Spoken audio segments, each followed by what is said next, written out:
तो मुफ्ती साहब आप जवाब भी सुन लीजिए। ये आपका फतवा है ना, पहली बात तो मैं इस फतवे को मानने को तैयार इसलिए नहीं हूँ कि ये भारत है, ये यहाँ शरिया कानून नहीं चलता है, ये इस्लामिक स्टेट होता, इस्लामिक देश होता, वहाँ आपका ये फतवा चल सकता था। ये भारत है।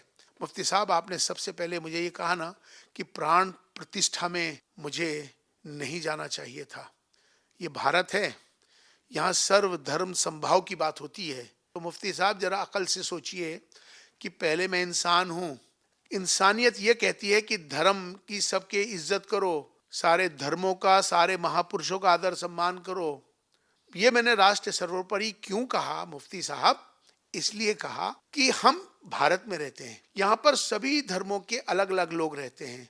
कोई हिंदू रीति रिवाज से अपनी पूजा करता है, मुसलमान अपने रीति रिवाज से नमाज पढ़ता है, पूजा, सबकी आस्थाओं का यहाँ इज्जत और आदर और सम्मान किया जाता है, किसी को मना नहीं किया जाता। यह उमैर इलियासी हैं। यह देवबंदी फ़िरका के इमाम आज़म कहलाते हैं। यह फरमा रहे हैं कि यहाँ हिंदुस्तान में हुक्म शरई नाफिज नहीं हो सकता है। यहाँ मुसलमान को आज़ादी है कि वह कुछ भी करे। यहाँ कोई मुफ्ती फतवा नहीं दे सकता है।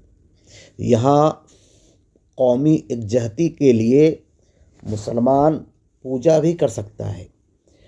कोई शरई हुक्म किसी पर नाफिज नहीं हो सकता है।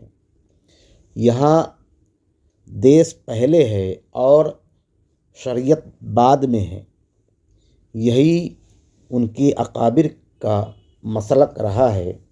अगर मेरी बात आपको अच्छी लगी हो तो बराए मेहरबानी इस चैनल को सब्सक्राइब व लाइक कर दें और कमेंट करें।